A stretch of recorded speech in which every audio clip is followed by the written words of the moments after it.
বলেন মুহাম্মাদুর। আবার প্রশ্ন করি, ফেরেশতারা বারবার তুলক তিনবার প্রশ্ন করে জবাব দিবেন। আমাদের নবীর নাম কি? আমাদের নবীর নাম কি? আবার জোরে জোরে বলেন, আমাদের নবীর নাম কি? ওই নবীর আদর্শ চাই কিনা? জিবরাইল যত দূরে যাচ্ছে নবীকে তত কাছে দেখছে। জিবরাইল বলেন, প্রথম আসমান, দ্বিতীয়, তৃতীয়, চতুর্থ, পঞ্চম, ষষ্ঠ, ষষ্ঠ, সপ্তম আসমানে গেলাম। ওয়াবানাইনা ফাওকাকুম সাবআন শিদাদা। আল্লাহ পাক কোরআন শরীফের মধ্যে বলেছেন, বান্দারে আমি তোমাদের উপর 7টা আসমান রেখে দিয়েছি, কিন্তু একটা পায়া নাই, একটা খুঁটা নাই। এই 7 আসমান অতিক্রম করার পরে জিবরাইল বলেন, আমি গেলাম লাহুদে, মালাকুতে। ওই তারাবির নামাজ পড়ার পরে 4 রাকাতের পরে পরে দোয়া পড়েন, মালাকুত জাবারুত আছে কিনা? ইমাম সাহেবরা বেশি জানবেন আমার থেকে, কারণ আপনার ইমাম সাহেব, আপনাদের যত আমি মাথায় রাখি, যদি আপনি যদি ইমাম সাহেবের ইমান থাকে তার যত আমি মাথায় নেব। যদি ইমাম সাহেব যদি কোনো ডিস্টার্ব করে তার পিছনে নামাজ পড়া হারাম। গভীর মনোযোগ। আমার প্রিয় নবী, জিন্দা নবী, হায়াতুন নবী, কামলিওয়ালা নবী, বাঁচানেওয়ালা নবী, তারানেওয়ালা নবী, নবীদের নবী, কোরআনের সাহেবে কোরআন নবী, তিনি কদম থেকে জিবরাইল আমিন গেলেন। এবার বলেন, আমি 7 আসমান অতিক্রম করে লাহুতে গেলাম, লাহুত থেকে মালাকুতে গেলাম, মালাকুত থেকে জাবারুতে গেলাম, জাবারুত থেকে আলমে আরওয়ায় গেলাম, আলম আরওয়াত থেকে দায়রেম কানে গেলাম, দায়রেম কান থেকে আরশ আজিমে গেলাম, আরশ আজিমের নিচে লৌহ মাহফুজ দেখতে পেলাম, লৌহ মাহফুজের উপরে নূরানি জগতের মধ্যে এবার সফর শুরু করলাম। যাইতে যাইতে যাইতে যাইতে এমন একটি জায়গায় আমি জিবরাইল চলে গেলাম, যেখানে কালো নাই, সাদা নাই, হলুদ নাই, নীল নাই, আসমান নাই, জমিন নাই, চন্দ্র নাই, সূর্য নাই। এমন এক জায়গায় আমি চলে গেলাম। সেখানে গিয়ে আমি পিছে একটু নজর করলাম, নবীকে দেখলাম। এবার উপর দিকে আবার নজর করে দেখি এই নবী আবার ওইখানে বসে আছে। জোরে বলুন সুবহানাল্লাহ, আল্লাহু আকবার। নবী এখন কোথায়? রেখে গেছেন কোথায়? এখন আছে কোথায়? জিবরাইল ইসলাম বলে, আসলাম কেন, দেখলাম কি? বলেন, আসলাম কেন, দেখলাম। জিবরাইল অবাক, আশ্চর্য। জিবরাইল বলেন, এই কি, এত অতিক্রম, এত উপরে আসলাম কি দেখতে? সবাই বলেন আল্লাহ। আরো জোরে, আরো জোরে। জিবরাইল বলেন, আমি নিজেও দেখি নবীজি বসে পাগড়ি মোবারক বাঁধেন, আর উপরে দেখি সেখানেও নবী পাগড়ি মোবারক বাঁধেন। এখন জিবরাইল আশ্চর্য হয়ে গেলেন, মা এদিকেও নবী দেখি, ওইদিকে নবী দেখি। এবার সোজাসুজি জিবরাইল ইসলাম আবার আমার নবীর কাছে আসলেন, ইয়া রাসূলুল্লাহ, পাঠাইলেন আল্লাহ দেখার জন্য। কিন্তু সেখানেও কি আপনাকে দেখলাম, এখানেও আপনাকে দেখলাম। আমার নবী বলেন, ও জিবরাইল, তুমি কি আয়াত আনোনি? আতিউল্লাহ, বলেন আতিউল্লাহ ওয়া আতিউর রাসূল, এই আয়াত তুমি আমার কাছে এনেছো? হয়, এনেছি। ও জিবরাইল শোনো, তোমাকে আমি বলছি, আনা আনা মান রানি, মান রানি। আমি বারবার বলছি, হাদিসটা যেন বারবার ক্যাসেট হয়। কেউ যদি আমাকে ধরতে চান যেন আমার ধরতে পারে, ছুটতে যেন না পারি। আমার ভাইয়েরা, নবীজি বলেন, মান রানি ফাকাদ রাল হাক্কা। ও জিবরাইল, যে আমাকে দেখলো সে নিঃসন্দেহে আমার আল্লাহকে দেখলো। জোরে বলেন সুবহানাল্লাহ, আল্লাহু আকবার। আরে আমার তালুই মারা গেছে 20 বছর আগে, তালির না দেখতে আসি। অনেকে বলে না, আমি তালু ইলাম কেমনে?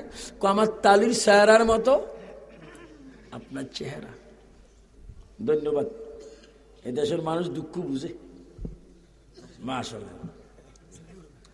যে সময় আমার ঠান্ডার প্রয়োজন ওই সময় বাতাস শুরু হয়েছে। নবীর উম্মতিরা যদি এত দুঃখ বুঝে, নবী কত বুঝে? সুবহানাল্লাহ। আর একটু জোরে বলবেন না সুবহানাল্লাহ? আমি দোয়া করব যারা কলেজে পড়ো, স্কুলে পড়ো, মাদ্রাসায় পড়ো, কৃষক শ্রমিক যারা ছাত্র যুবক, রুকু দিতে এখনো শক্তি আছে, সিজদা দিতে এখনো শক্তি আছে, তোমাদেরকে আমি দোয়া করি আল্লাহ যেন এই জমিনে নবীর আদর্শ দিয়ে তোমরা যেন নামাজি হতে পারো। চিৎকার দিয়ে বলুন সুবহানাল্লাহ। আমার যুবক বাবারা বলো, আমরা নামাজ রোজা চাই কি চাই না? দুই হাত তুলে বলো, চাই কি চাই না? আমিন বলেন আমিন। আরো জোরে বলেন আমিন। মাশাআল্লাহ। যারা 25-26 বছরের ছেলে, তোমরা তো আমার ছেলের মতো। আমি ছেলের ঘরের নাতিও পাইছি আল্লাহ দিয়ে। মক্কাওয়ালা মদিনাওয়ালা মক্কাওয়া জোরে আমায় তুমি মনে বড় আশা ছিল আল্লাহুম্মা সাল্লি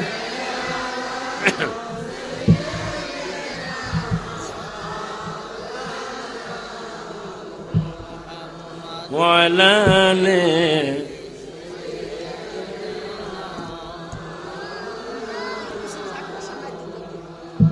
যেখানে থাকো যেথায় থাকো, বলুন যেখানে থাকো যেথায় থাকো নবীজির দুরূদ সাইরো না।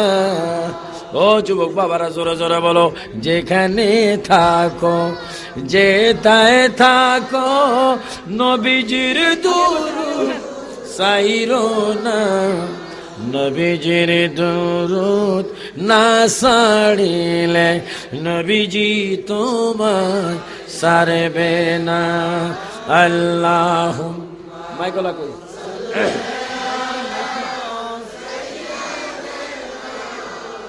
সামান্য আওয়াজ বাড়ান, সামান্য ভিতরে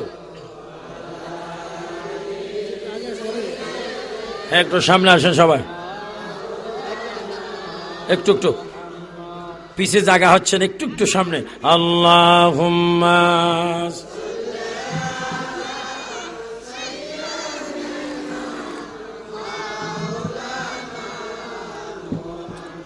ওয়ালা আলি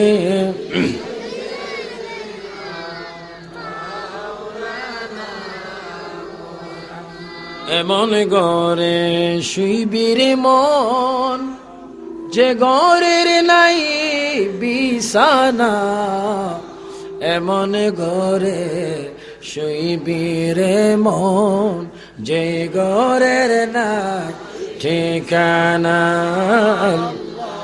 এই আগের মতো দাও, কারিগরি ভিতরে সব শেষ।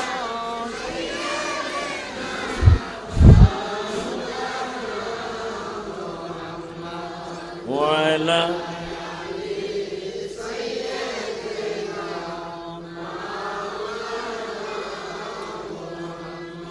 আমার নবী বলে, মান রানি ফাকাদ রাআল।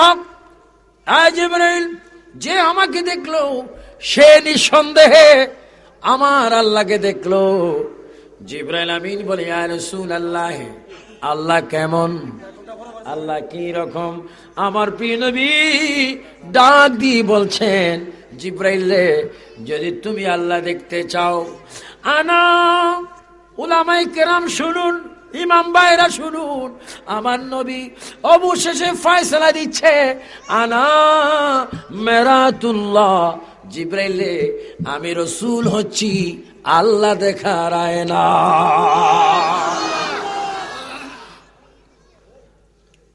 একটা মানুষ অফিসে যায়, কোথায় যায়?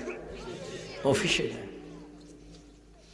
অফিসে যায়, যাওয়ার আগে কোট ট্রাই টুই দেখার জন্য আয়নার সামনে যায়। কোথায় যায়? কি আয়না ভাঙার জন্য? নিজে কেমন সাজবো, নিজকে কি কেমন দেখা, বাহাদুরি দেখার জন্য আয়না দেখার দোয়া নেই। নবী বলে আয়না দেখো 100 বার দেখো, দোয়া পড়ে দেখো, আল্লাহ রে আমার উপরে যত সুন্দর আমার ভিতরে এর চাইতে বেশি সুন্দর বানিয়ে দাও। এখন উপরে কিন্তু ফিটফাট, ভিতরে হিংসা। এ আয়না দেখে না। নবী অবশেষে বলছেন আনা আমিরাতুল্লাহ, জিবরাইল আমি রাসূল হচ্ছি আল্লাহ দেখার আয়না। আগে আমাকে দেখো, আমাকে দেখার স্বাদ মিটলে আমি যদি খুশি হই তবে তুমি আল্লাহ দেখবে। এই জন্য একটা ক্লাস রয়েছে ফানাফি শেখ, ফানাফি শেখ হক্কানি পীর ধরে সবক ওজিফা জিকির তওবা করা। আর পীর যদি রাজি হয় ফানাফি রসুল, রসুলের কদমে ফানা হও। যদি রসুল যদি খুশি হয় ফানাফিল্লাহ, তুমি আল্লাহর কাছে চলে যাও। আল্লাহ যদি খুশি হয় বাকা বিল্লাহ, খোদার জগৎ তোমার পায়ের নিচে এসে যাবে। যেরকম সুবহানাল্লাহ। এগুলা বুঝতে হবে। শুধু হাম্মালানা হাম হাদিস আলি আলিফ লাম 29 পারার খবর নাই, আমি হচ্ছি মালানা, মোটো কিছু না। এটা বুঝতে হবে। কিছু আছে মালানা আর কিছু আছে মাওলানা। আর আমরা দুরূদ শরীফে বলি আল্লাহুম্মা সাল্লি